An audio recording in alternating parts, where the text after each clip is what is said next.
నమస్కారం. City cable CPC న్యూస్కు స్వాగతం. ముందుగా ముఖ్యాంశాలు.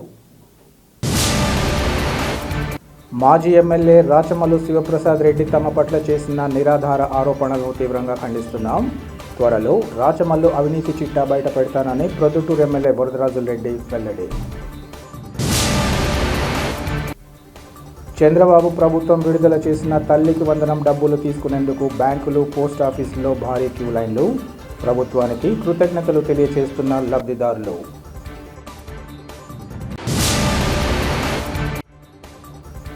ఈ నెల 20వ తేదీన జరిగే నగరపాలక సంస్థ సర్వసభ్య సమావేశానికి అందరూ సహకరించాలి.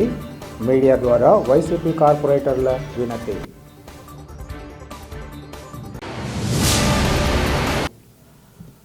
ప్రొద్దుటూరు మాజీ ఎమ్మెల్యే రాచమల్లు శివప్రసాద్ రెడ్డి ఆరోపణలు తీవ్రంగా ఖండిస్తున్నారని ఎమ్మెల్యే వరదరాజులరెడ్డి తెలిపారు.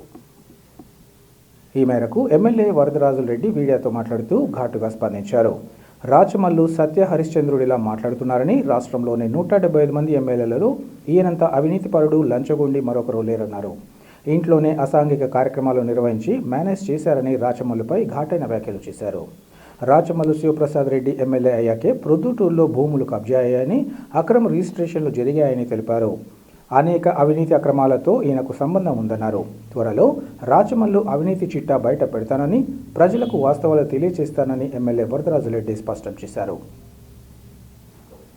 నీ అంత టక్కరిగాడు, నీ అంత లంచగొండి ఏదో ఉద్యోగం ఇప్పిస్తానని డబ్బు కొడతావు, ఒక్క ఉద్యోగానికి 5 మందితో డబ్బులు తీసుకుంటావు.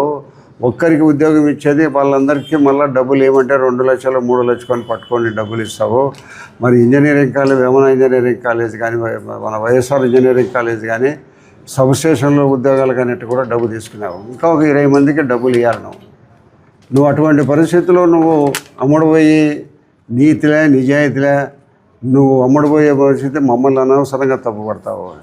నువ్వు ప్రొద్దుటూరు ప్రజల చరిత్రలో నేను వాళ్ళ అభిమానాన్ని నేను చూరగొని ఎమ్మెల్యేగా ఉండాలని, కానీ నీ వాళ్ళు డబ్బులు సంపాదించుకొని నేను రాజకీయాల్లోకి రాలే. నువ్వు ఎంత అవినీతి పరుడంటే 175 ఎమ్మెల్యేల మంది ఉండబడిన ఎమ్మెల్యేలు గతంలో కానీ అంతకుముందు కానీ ఉండబడిన ఎమ్మెల్యేలు నీ అంత అవినీతి పరుడు ఎవ్వడు లేడు, ఎక్కడ లేడు. దీపం పెట్టికితేనే కనపడడు. పూర్వము చెప్తాన్నారు, అవినీతి పరుడికి అబద్ధాలు చెప్తా వస్తే 100 అబద్ధాలు చెప్తే నిజమవుతుందనే ధోరణిలో నువ్వు నిరంతరం మాట్లాడుతుంటావు. కాబట్టి నువ్వు ఇంట్లో ఇసుపెటాకులు ఆడించి మేజులు తీసుకున్నావు. నువ్వు ఇసుపెటాకులు మేజులు తీసుకొని ఒకరికి ఒక మేజులు తీసుకునే పని ఒప్పగిస్తే అతనికి డబ్బు మిగులుతుందని సొంతంగా నువ్వే మేజులు తీసుకున్నావు. ఈ మాదిరిగా నువ్వు తప్పులు చేసి తప్పుల మీద తప్పులు, ఉదయం లేచినప్పటి నుంచి రాత్రి పండుకునేదాకా నువ్వు తప్పు ఈ మాదిరిగా నువ్వు చేసిన అప్పులు, చేసిన పంచాయతీలు, అమ్ముకునే దొంగ భూములు, మట్కా కిట్కట్ బెట్టింగు, వాళ్ళది క్రిస్టియన్ భూమి ఆక్రమించినావు. ఎట్లా వచ్చింది నీకు క్రిస్టియన్ భూమి? నీకేంటి సంబంధం ఏంటి? బంజలేసి దీంట్లో ప్లాట్లు అమ్మినాడు. 2 ఎకరాలలో ప్లాట్ వేసినావు. నీకు ఉండబడింది నిజంగా 1 ఎకరా 8 సెంట్లు నీకుంది. 2 ఎకరాల 3 ఎకరాల 8 సెంట్లు నువ్వు అమ్మినావు. అక్కడ చెప్పి తహసీల్దార్ చెప్పి అవన్నీ ప్లాట్లన్నీ చెడగొట్టించి ఇవన్నీ ఇంకా కొన్ని భూములు ఉన్నాయి. మైలవరం భూమి కాలువను ఆక్రమించినావు. అది కోర్టుకు పోతావు. మీ అబ్బ సంపాదించిన భూమి అది ఏమన్నా నువ్వు పైడిపాలెం కాడ నుంచి ఏమన్నా తెచ్చిన కొన్ని ఆస్తుల అంత హస్తలాభం ఉంది నీ దగ్గర. అంత హస్తలాభాన్ని పెట్టుకొని నన్ను, నా కుటుంబ సభ్యులను ఏదో నువ్వు మాట్లాడుతుంటే ఎవరన్నా వినేవాళ్ళు ఉన్నారనుకో. ఈ రాష్ట్రంలో అంతా విచారించుకోపో. నేను ఎక్కడ ఒక తప్పు చేసినట్టుంటే, తప్పు చేసేదేమని నాకు ఇంత ధైర్యం ఉండదా చెప్పను. తప్పు చేసినవాడికి నీకు వచ్చినాడు ఆ దేవుడు ధైర్యం. ఎన్ని తప్పులు చేసి, ఎన్ని మోసాలు, ఎన్ని టక్కర్లు చేసినా కూడా ధైర్యంగా చెప్పుకునే ధైర్యం నీకు ఒకరికే ఇచ్చినాడు. మాకందరికి లేదు అంత పిరికితనం. మేము డబ్బు తీసుకోం. ఏలెత్తి చూపితే మేము పడదలుచుకోవడంలే. కాబట్టి ఇన్ని రకాలను ఎన్నో చేస్తాడో. నీ అన్ని అక్రమాలు లేవట్లన్నీ బయటికి తీస్తాడు. ఒకటే మైలవరంది ఒకటి, నేను ఇప్పుడు చెప్పినా కదా, 633 సర్వే నెంబర్ ఒకటి.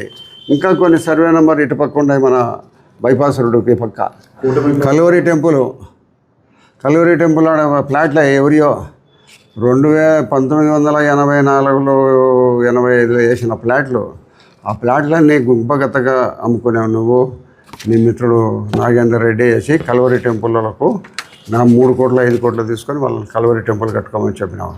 అది నేను ఒక రెమ్యునరేషన్ పెట్టిన తర్వాత అది డిస్ప్యూట్లో పడిపోయింది, వాళ్ళు కూడా కట్టలే.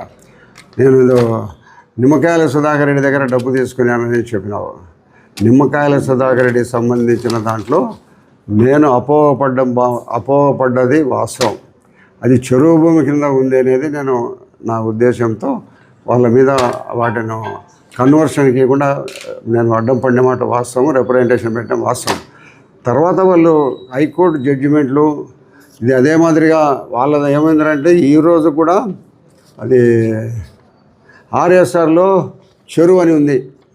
ఆ చెరువు అని ఉండబడింది మార్చలేదు కాబట్టి అది నేను చెరువు పరంపోగని పెట్టిన మాట వాస్తవం.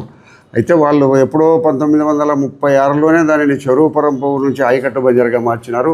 తర్వాత హైకోర్టుకు పోయి హైకోర్టు ఉత్తర్వులు కూడా ఉన్నాయి. ఆ ఉత్తర్వుల మేరకు దాన్ని చూసిన తర్వాత మళ్ళీ వదిలేసిన.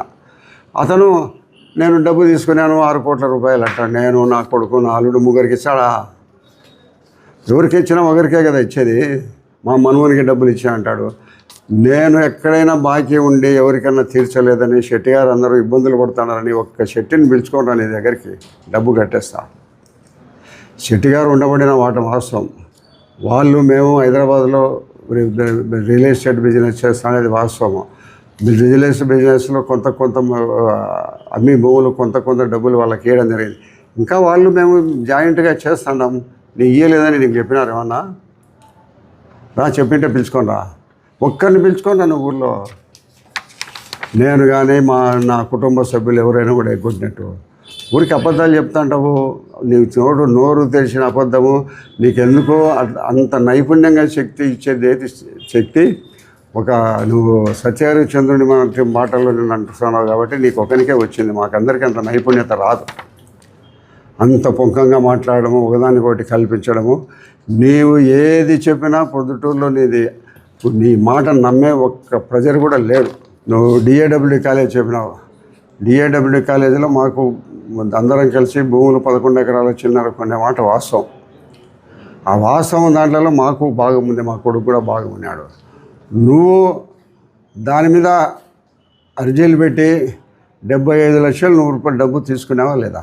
ఎందుకు మేము కూడా బాగా ఉన్నాము అనేది కూడా తెలిసి కూడా పెట్టినాడు. అరే మీరెందుకు ఇచ్చారని మీరు అడగచ్చు. అయితే అక్కడ దాంట్లో పెట్టుబడి ఎక్కువ వ్యాపారస్తులు ఉంది. వాళ్ళందరూ మా పెట్టుబడులన్నీ నిలబడిపోతాయేమోనే మీకు వద్దులేనని వాళ్ళందరూ భంగపోయింటే మేము కూడా మా వాటాలో మా డబ్బు కూడా 75 లక్షల్లో ఉంటే మాకు 1.5 ఎకరా భూమి ఉంటే ఎకరన్నర వాటా వాళ్ళకి అతను కూడా పోయింది. మా డబ్బు కూడా తిన్నాము. ఎవరినో వాని కొట్టింటే భూమి ఇచ్చినారు, హైదరాబాద్లో కొట్టినాము, ఇంకొకరిని ఎవరినో చంపినాము అని అంటే మేము చంపినట్టుగా ఎక్కడైనా ఆధారాలు ఉన్నాయి మా దగ్గర. కాబట్టి నువ్వు ఎన్ని నా మీద ఆరోపణలు చేసినా ఆ ఆరోపణలలో ఒక్కటి కూడా నా మీద ప్రజలు నమ్మే పరిస్థితి లేరు. కాబట్టి గుర్తుపెట్టుకో, నిన్ను రాజకీయాలలో నీ పార్టీని భూస్థాపితం చేయాలని ఉన్నారు. చంద్రబాబు నాయుడు గారు తల్లికి వందనం ఇప్పిస్తే దాన్ని తప్పలపడతారు. ప్రతి ఒక్క కుటుంబానికి పడింది తల్లికి వందనం. ఆగస్టులో రైతు భరోసా పడుతుంది. ఆగస్టు 15వ తారీఖు నుంచి మళ్ళీ ఉచిత బస్సులు పెడతాం. ఇప్పటికి సూపర్ 6లో ఒకటి తప్పక అన్నీ నెరవేర్చడం అయితే జరిగింది. నువ్వు ప్రభుత్వాన్ని నిరంతరం మాట్లాడతావు. నీకు మాట్లాడే హక్కు ఉందా నీకు?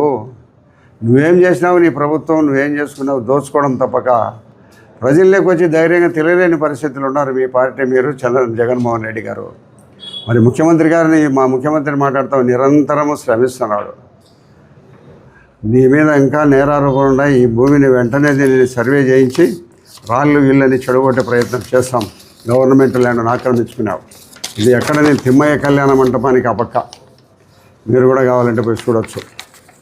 ఆ వంకపురం పోగది. కాబట్టి నా మీద నువ్వు ఎన్ని మాట్లాడినా ఎన్ని చెప్పినా కూడా ఒక్క ప్రజ నీ మాట వినేవాడు ఆలకించేవాడు పొద్దుటూరులో లేడు. కొన్ని నీతో కూడా మట్కా గుట్కా బెట్టింగ్ ఉండదంటే ఏకవ్యవస్థ ఉంది. కొంతమంది నా వాళ్ళందరూ నా ఎంటబడి ఉండే వాళ్ళు కాదు, వాళ్ళు భార్య బిడ్డలతో అందరూ ఉన్నారు. మా వాళ్ళలో కొంత తెలుగుదేశం పార్టీలో తప్పులు చేసేవాళ్ళు కూడా ఉంటారు, లేరని నేను చెప్పడంలే. అతను చేసినాడే మీ వాడంటే నాకు సంబంధమా? నా కుటుంబం నాకు సంబంధము, సుధాకర్ సంబంధం, గురెడ్డి సంబంధం. వీళ్ళు చేస్తే నన్ను ఎవరెవరో చేసుకుంటా అంటారా? దానికందరికీ నేను జవాబుదారా? ఎవరి ఇళ్ళలో వాళ్ళు ఉంటారో, వాళ్ళు ఏం చేసుకుంటారో, వాళ్ళ వ్యాపారాలు, వాళ్ళ ఉద్యోగాలు వాళ్ళు రకరకాలు చేసుకునే దాంట్లోకి నేను జవాబుదారి కాదు. మా వాళ్ళలో కూడా ఉంటారు పొరపాట్లు చేయడం లేడని నేనేం చెప్పడంలే, మా పార్టీ మూట మూస్తుందని చెప్పడంలే. మా వాళ్ళలో కూడా ఉంటారు పొరపాట్లు చేసేవాళ్ళు. అది చట్టబద్ధంగా పొరపాట్లు చేసిన వానికి, తప్పులు చేసిన వానికి నేను సహకరిస్తే కూడా తప్పు. నేను అట్లా సహకరించాను. తప్పుగానే చెప్తా. ప్రొద్దుటూరు పట్టణంలో ఎవరి పేరుతో రిజిస్టర్ ఆఫీసులో భూమి ఉంటే వాంది భూమి, వాని ద్వారా ఇతరులకు సంక్రమించి ఈసీలు వచ్చింటేనే వానికి పక్వానికి మారుతాను తప్పక ఇట్లాంటి కొన్ని వందల సంఖ్యలో నువ్వు, నీ అన్న, మీ బావమరిది ఇవన్నీ చేసినట్టు కొన్ని వందల సంఖ్యలో ఉన్నాయి ఇట్లాంటివన్నీ. ఫారెస్ట్ ఏటి పరంపోగా అమ్ముకున్నావు, ఎన్ని ప్లాట్లు వేసి అమ్ముకున్నావు నువ్వు, నీ బావమరిది ఎంత ఫారెస్ట్ ల్యాండ్ ఆక్రమించుకున్నావు. ప్లాట్లు వేసి అమ్ముతాడు ఏం వాళ్ళ అబ్బాయిని జాగీర్ అని వీళ్ళందరూ. కాబట్టి పొద్దుటూరు ప్రజలు చాలా తెలివైన వాళ్ళు. నువ్వు అనుకునేంత ఏదో అజ్ఞానులు అయితే కాదు. అన్ని ప్రజలు చూస్తుంటారు, నిర్ణయించే సమయం వచ్చినప్పుడు నిర్ణయిస్తారు. నువ్వు మా ముఖ్యమంత్రిని మాట్లాడేదానికి అర్హత నీకు కానీ నీ జగన్మోహన్ రెడ్డి కానీ లేదు. ఏదో ఎప్పుడు నువ్వు గాలి వచ్చినావు, ఇంకా గాలి అనేది చల్లారిపోయింది, తగ్గిపోయింది. ఇంకా మళ్ళా నువ్వు నీ పార్టీకి పుట్టగతులు ఉండవు. కడప నగర అభివృద్ధి, ప్రజల సౌకర్య కల్పనకు దృష్టిలో ఉంచుకుని ఈ నెల 20వ తేదీన జరిగే నగరపాలక సంస్థ సర్వసభ్య సమావేశం సజావుగా నిర్వహించేందుకు అందరూ సహకరించాలని వైసీపీ కార్పొరేటర్లు కోరారు. నగరపాలక సంస్థ కార్యాలయంలోని మేయర్ ఛాంబర్లో ఏర్పాటు చేసిన విలేకరుల సమావేశంలో వారు మాట్లాడారు. గత ఏడాది కాలంగా నగరపాలక సంస్థలో అనేక పరిణామాలు చోటు చేసుకున్నాయని, కూటమి ప్రభుత్వం అధికారంలోకి వచ్చాక తాము అనేక అంశాలు చర్చించి గౌరవ ఎమ్మెల్యే దృష్టికి తీసుకెళ్లగా ఎమ్మెల్యే కూడా కడప నగరాభివృద్ధికి సానుకూలంగా స్పందించారన్నారు. అయితే తదనంతరం జరిగిన పరిణామాల కారణంగా నిర్వహించిన జనరల్ బాడీ సమావేశంలో ప్రోటోకాల్ రగడ జరగడం, తాము చేసిన తీర్మానాలు పెండింగ్లో పెట్టడం జరిగిందన్నారు. ప్రజలకు అవసరమైన పనుల తీర్మానాలు అమలు చేయకపోవడం బాధాకరమన్నారు. మున్సిపల్ కమిషనర్ అధికారులు కార్పొరేటర్లకు తెలియజేసిన అంశాలను పట్టించుకోకపోవడం సరికాదన్నారు. అధికారులు కూడా తమను ప్రశ్నించేవారు లేరన్న ఉద్దేశంతో ఇష్టానుసారంగా వ్యవహరిస్తున్నట్లు ఆరోపించారు. ఇటీవల పన్నులను భారీగా పెంచిన తరుణంలో అధికార యంత్రాంగం బలవంతంగా వ్యవహరించిన తీరు ఏమాత్రం సరికాదన్నారు. ఈ క్రమంలో ఈ నెల 20వ తేదీన జరిగే సర్వసభ్య సమావేశం సజావుగా జరిగేలా చూడాలని జాయింట్ కలెక్టర్, ఎస్పీలకు విన్నవించారు. ప్రజా సమస్యల కోసం అందరం కలిసికట్టుగా పోరాడతామని ఎమ్మెల్యే మేయర్ను కోరుతున్నట్లు ఈ సందర్భంగా చెప్పారు. పాలక వర్గానికి 9 నెలల గడువు మాత్రమే ఉందని, ఇటువంటి తరుణంలో తమ పదవులకు సార్థకత చేరుకులా వ్యవహరించేందుకు తోడ్పాటు అందించాలని వారు కోరారు. కడప నగరాన్ని అభివృద్ధి చేస్తామని చెప్పేసి ఆ రోజు చెప్పడం జరిగింది. కానీ దాని తర్వాత జరిగిన పరిణామాల మూలంగా కార్పొరేషన్లో ఒక్క జనరల్ బాడీ మీటింగ్ కూడా జరగకపోవడం వల్ల కడప నగరపాలక సంస్థలో ఎక్కడ వేసిన గొంగలు అక్కడే విధంగా అభివృద్ధి కార్యక్రమాలు ఏవి కూడా ముందుకు సాగని పరిస్థితిలో ఉంది. ఎందుకంటే ఈ ప్రోటోకాల్ రగడ జరిగి మేయర్ గారు ఆయన తన ఇంటి మీద చెత్త తెలుగుదేశం కార్యకర్తలు వేయడం జరిగిందనేసి ఆయన విచక్షణ మేరకు జనరల్ బాడీలో సీటింగ్ అరేంజ్మెంట్స్ చేపట్టడం జరిగింది. దాని తర్వాత తెలుగుదేశం వాళ్ళు కూడా మీటింగ్ హాల్లోకి వచ్చి గందరగోళం సృష్టించి ఏవి కూడా మేము చేసిన కార్పొరేట్లమైన తీర్మానాలు అయితేనేమి, ప్రజలకు అవసరమైన అనేక పనులైతేనేమి ఏవి కూడా తీర్మానం జరగకుండా పెండింగ్ పెట్టడం జరిగింది. దాని తర్వాత కార్పొరేట్లందరం కూడా మేము తీర్మానం చేశాము, ఆ మీటింగ్కు హాజరయ్యామని చెప్పేసి స్టాండింగ్ కౌన్సిల్ దగ్గరికి వెళ్ళి మేము చెప్పిన తర్వాత ఆ తీర్మానాలను ఇప్పటికీ ఆమోదించారు. కానీ వాటిలో ఏవి అమలు చేశారో ఏమి అమలు చేయలేదో ఇంతవరకు కూడా గౌరవ కార్పొరేటర్లకు కానీ ఎవరికి కూడా తెలియజేయని పరిస్థితి ఉంది. గౌరవ కమిషనర్ కానీ అలాగే అడిషనల్ కమిషనర్ కానీ ఎక్కడా కూడా ప్రోటోకాల్ పాటించకుండా వాళ్ళు ఇష్టారాజ్యంగా, ఎందుకంటే ఇక్కడ మీటింగులు జరగడం లేదు, ఎవరు అధికారిని ప్రశ్నించే వాళ్ళు లేరు అన్న ఉద్దేశంతో వాళ్ళు ఈ సంవత్సరం రోజులు వాళ్ళు ఇష్టారాజ్యంగా చేసే కార్యక్రమాన్ని చేస్తున్నారు. ముఖ్యంగా ప్రజలకు అసెస్మెంట్ వాల్యూ ప్రకారం వాళ్ళు పన్నులు పెంచి విపరీతంగా 1000 రూపాయలు 2000 వచ్చే పన్నులు ఈరోజు దాదాపుగా ఒక్కొక్కరికి 60,000 70,000 లక్ష కొన్ని కొంతమందికి నోటీసులు కూడా సర్వ్ చేసిన కార్యక్రమం ఉంది. అప్పుడు మేము గత మీటింగ్లో ఏవైతే వీళ్ళు పన్నుల కోసం నోటీసులు ఇచ్చారో వాటన్నిటినీ పాలకవర్గం తీవ్రంగా వ్యతిరేకిస్తుంది. మీరెవరూ కూడా పెంచిన పన్నులు వసూలు చేయొద్దండి, మేము మళ్ళా దాని మీద వేసేంత వరకు కూడా అని చెప్పేసి తీర్మానం చేయడం జరిగింది. ఆ తీర్మానం కూడా పక్కన పెట్టి వాళ్ళు మీ కుళాయిలు పలగొడతాము, అలాగే మీ యొక్క ఆస్తులు జప్తు చేస్తామని బలవంతంగా సీజ్ నోటీసులు కూడా ఈరోజు నగరపాలక సంస్థ అధికారులు ఇచ్చి ప్రజలను భయభ్రాంతులు చేసే పరిస్థితి వచ్చింది. వీటన్నిటి మీద కూలంకషంగా చర్చించాలంటే కనీసం ఇప్పటికి 6 నెలలు అవుతుంది మీటింగ్ పెట్టలేదు. ఇప్పుడు 20వ తేదీ కూడా మేము మీటింగ్ పెట్టాం. వీటిలో ఈ ప్రజా సమస్యలు, పెంచిన పన్నుల విధాలైతేనేమి, అలాగే అనేక సమస్యలు, ప్రజా సమస్యలు ఈరోజు మనం జనరల్ బాడీలో చర్చించాల్సిన అవసరం ఉంది. కాబట్టి కార్పొరేట్లందరం మేమందరం కూడా ప్రజా సమస్యల కోసం ఖచ్చితంగా అప్పుడు అధికార పార్టీలో మేమందరం ఉన్నా కూడా ప్రజలకు వ్యతిరేకంగా అధికారులు ఏ నిర్ణయం తీసుకున్నా మేము గలం ఇప్పించే కార్యక్రమం చేశాం.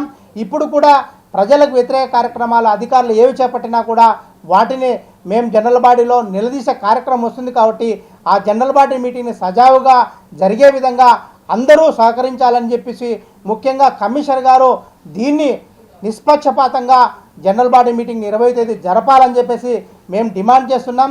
ఇదే డిమాండ్తో మా కార్పొరేటర్లందరూ, మా సహోదరులందరూ కూడా నిన్న కలెక్టర్ గారిని అలాగే ఎస్పీ గారిని కూడా కలిసి సరైన భద్రత కల్పించాలని చెప్పేసి కోవడం జరుగుతుంది. మేము ఎమ్మెల్యే గారికి కానీ, మేయర్ గారికి కానీ అందరికీ ఒకటే మేము విజ్ఞప్తి చేసుకున్నాం. ప్రజా సమస్యల కోసం అందరం కలిసికట్టుగా పోరాడదాం. కలిసికట్టుగా మీటింగ్ను తీసుకొచ్చి మనం ఎప్పుడైతే ప్రజా సమస్యలను గొంతెత్తి ఆ మీటింగ్లో మాట్లాడగలుగుతామో మాకు కూడా సార్థకత వస్తుంది. ఇంకా ఉండేది 9 నెలలు మాత్రమే. ఈ మీటింగ్ సజావుగా జరిగే విధంగా అందరూ సహకరించాలని చెప్పేసి మీడియా పూర్వకంగా మేము విజ్ఞప్తి చేసుకుంటున్నాం. అజెండా అంటే పన్నుల పెంపు మీద గతంలో తీర్మానం చేసినది వాళ్ళు మాకు ఏం చెప్పారో తీర్మానంలో, ఇది మీ దృష్టికి తీసుకొచ్చి దీని మీద ఏం చర్యలు తీసుకున్నామో మీ దృష్టికి తెలుపుతామని తీర్మానం ఏమో రాశారు. కానీ మాకు ఇంతవరకు మేము పెట్టిన ఇంప్లిమెంట్ చేయలేదు, మాకు ఎటువంటి సమాచారాన్ని ఇవ్వలేదు. అది ఇప్పుడు నెక్స్ట్ మీటింగ్లో క్వశ్చన్ చేస్తాను. ఈ కూటమి ప్రభుత్వం వచ్చినప్పటి నుండి దాదాపు 13 నెలల కాలం నుండి రాష్ట్ర ప్రభుత్వం నుండి కూడా ₹1 నిధులు ఇవ్వని పరిస్థితి. కడప కార్పొరేషన్కు ₹1 కూడా నిధులు ఇవ్వకుండా కడప కార్పొరేషన్ జనరల్ ఫండ్స్ నుండి వివిధ రకాల ప్రభుత్వ కార్యక్రమాలకు, పార్టీ కార్యక్రమాలకు డబ్బును వాడిన పరిస్థితి ఈ నగరపాలక సంస్థ అధికారులు చేస్తున్న తీరు చూస్తుంటే వన్ సైడెడ్గా పాలక వర్గాన్ని పక్కన పెట్టి కమిషనరే ఒక మోనార్కుగా పరిపాలన సాగిస్తున్నారనే చందం అందరికీ తేటతెల్లమైంది. ఎందుకంటే ఈరోజు కౌన్సిల్ సమావేశం హాలు తెరచమని దాదాపు 2 నెలలుగా కార్పొరేటర్లు అయితేనేమి, మా మేయర్ గారు అయితేనేమి, మేయర్ గారు మౌలికంగా కూడా కౌన్సిల్ సమావేశం హాల్ను తెరవండి అని కూడా చెప్పడం జరిగింది. అప్పుడు కూడా తెరుస్తాం సార్, ఈ 2 రోజులు ఆ 2 రోజులు మీరు డేట్ ఇవ్వండి అని ఈ మాదిరిగా చెప్పడం జరుగుతుంది. కానీ ఈ విధంగా చేస్తున్నాడు. బడ్జెట్ మీటింగ్ పెట్టాలి, జనరల్ బాడీ మీటింగ్ పెట్టాలంటే ఎటువంటి స్పందన లేకుండా ఆయన ఇష్టానుసారం చేస్తూ ఒక వన్ సైడెడ్ తెలుగుదేశం పార్టీకే కొమ్ము కాస్తూ పరిపాలన సాగిస్తున్నాడు. అందులో భాగంగానే ఈరోజు కౌన్సిల్ సమావేశ హాల్కు సంబంధించి బీగాలు ఉండాల్సింది, హ్యాండ్ ఓవర్ ఉండాల్సింది సెక్రటరీ గారి దగ్గర ఉండాలి. అటువంటి బీగాల్ని కమిషనర్ గారి దగ్గర పెట్టుకొని ఒక మేయర్గా పిలిచి అడిగిన కౌన్సిల్ సమావేశం హాల్ తెరచని దుర్భాగ్యపర పరిస్థితి కొనసాగుతుంది. అదే కాకుండా 9/6/2025 ఆ తేదీన లెటర్ మూలకం కూడా మా మేయర్ గారిని మేము వచ్చి అడిగాం, సార్ కౌన్సిల్ మీటింగ్ మీరు డేట్ ఇస్తున్నారు, ఒకసారి కార్పొరేటర్లు అందరం ఇన్స్పెక్షన్ చేస్తాం సార్ ఎట్టుందో అని అడిగితే మేయర్ గారు లెటర్ ఇవ్వడం జరిగింది. కమిషనర్ గారికి లెటర్ ఇవ్వండి, ఆయన వచ్చి తెరిపిస్తాను. కానీ మేము 2 రోజుల్లో కౌన్సిల్ హాల్ తెరిపిస్తామని చెప్పారు. ఇంతవరకు 2 రోజులు కాదు, రేపు మొన్నటి మీటింగ్ కూడా ఉంది. అటువంటి పరిస్థితి కూడా ఇంకా కొనసాగుతూనే ఉంది.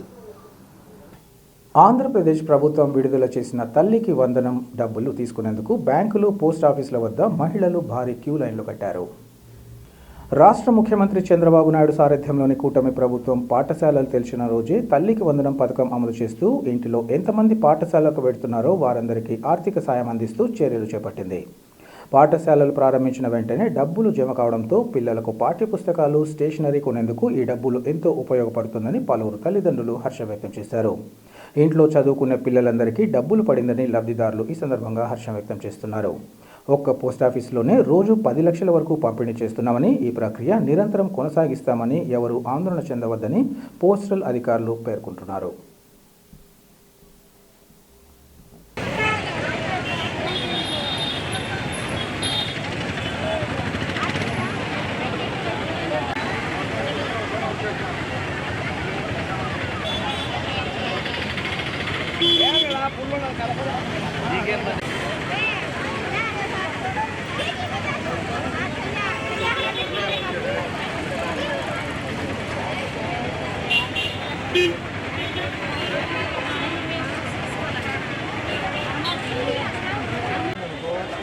మళ్ళా 40-50 నిమిషాలు ఖాళీగా ఉండాలి. అది అర్థమైంది. ఒకసారి ఆన్లైన్ స్పీడ్గా పనిచేస్తే కష్టం వచ్చేస్తారు, ఒకసారి లేటు కాదు. మళ్ళా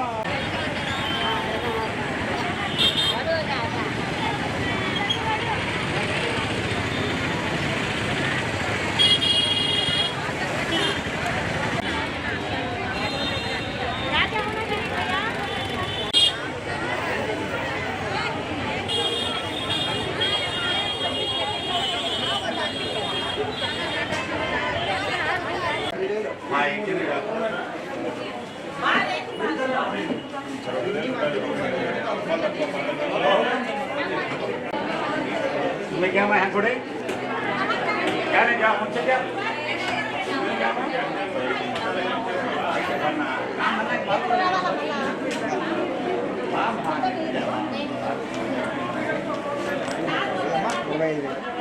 ఎంచుకొని పోమా రండి మా నలుగురి దగ్గర రండి 25 రండి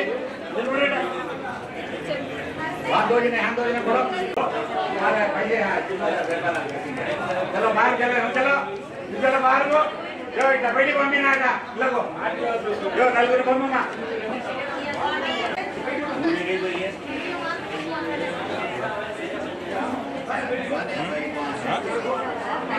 ఏం కట్టు కాదమ్మా ఇప్పటికైనా అట్లా ఏ పేరు మన పేరు 13,000 పడుతుంది 13,000 ఒకేసారి 13,000 కట్ట కూడా కట్టని ఇయర్లో 13,000 పడింది మా పెట్టు వేలు పెట్టు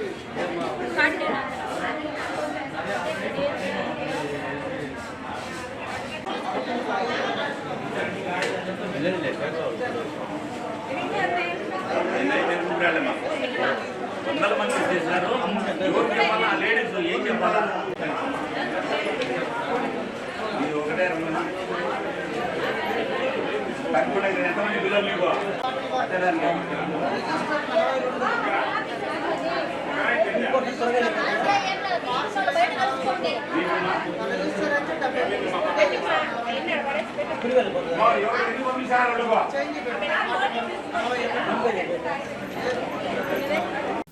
తనకు తెలియని వారు ఉద్యోగాల పేరుతో మోసం చేసినట్లు మీడియాలో సమావేశంలో ఆరోపణలు చేయడాన్ని తీవ్రంగా ఖండిస్తున్నామని అఖిల భారత అగ్రగామి మహిళా సమితి రాష్ట్ర మహిళా అధ్యక్షురాలు కోటపాటి సుబ్బమ్మ తెలిపారు. కడప నగరంలోని All India Forward Bloc Rayalaseema zone కార్యాలయంలో ఏర్పాటు చేసిన విలేకరుల సమావేశంలో ఆమె మాట్లాడారు. నిన్నటి రోజు కడప నగరంలోని ప్రెస్ క్లబ్లో ప్రవల్లిక, రామ్మోహన్లతో పాటు మరికొందరు తాము ఉద్యోగాల పేరుతో డబ్బులు వసూలు చేసినట్లు చేసిన ఆరోపణల్లో ఏమాత్రం వాస్తవం లేదన్నారు.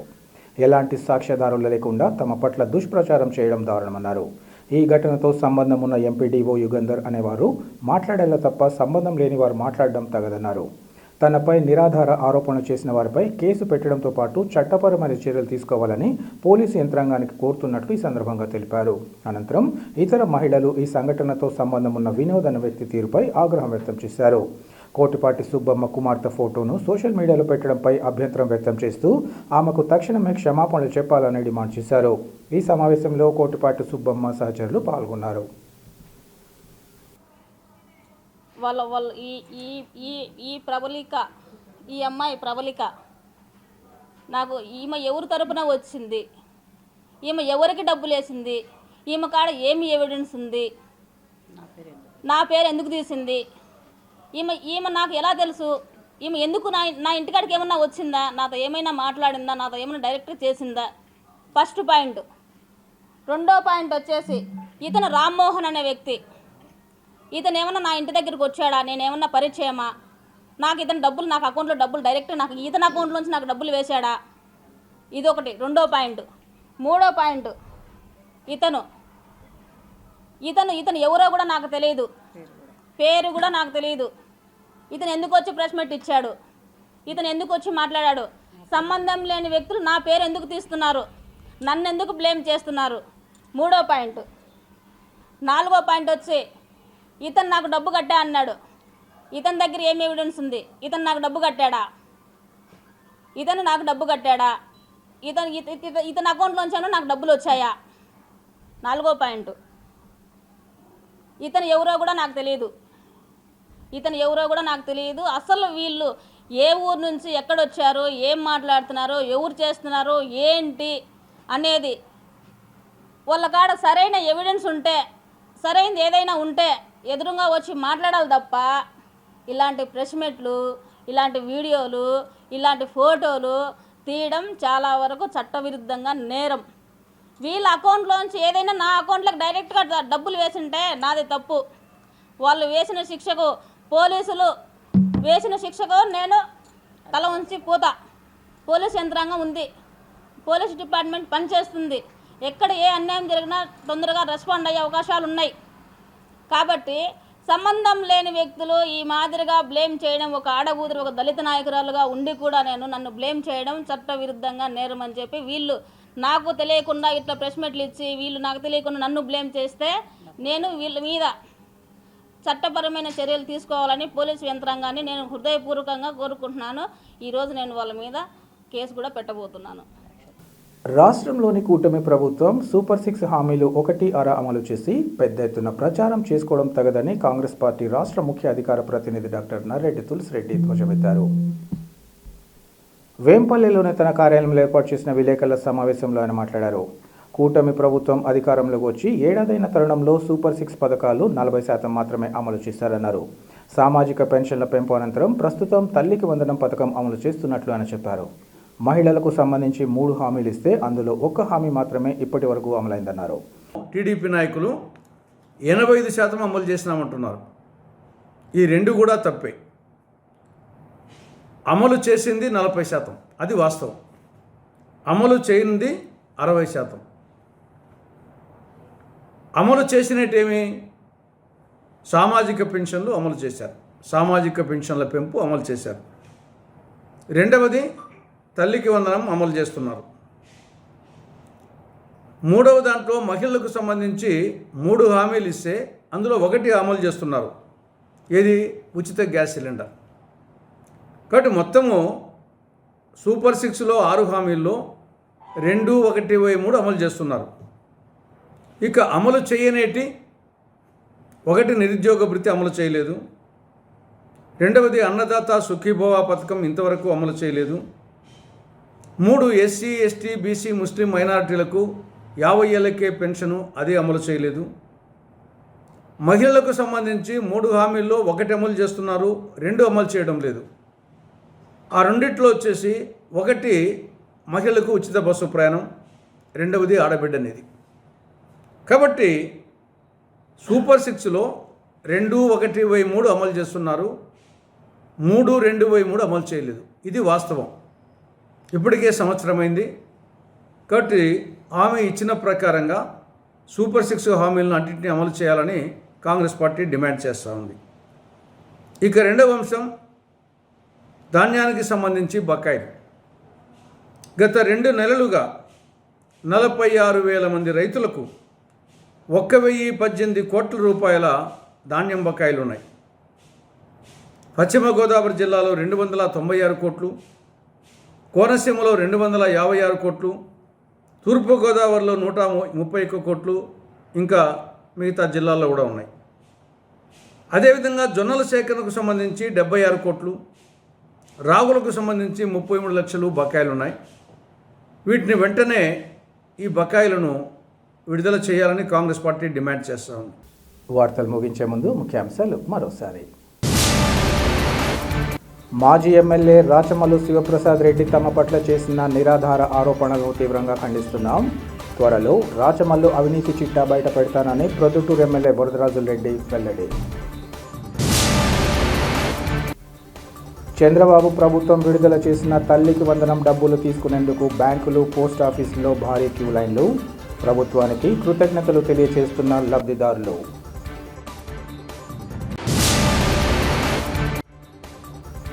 ఈ నెల 20వ తేదీన జరిగే నగరపాలక సంస్థ సర్వసభ్య సమావేశానికి అందరూ సహకరించాలి.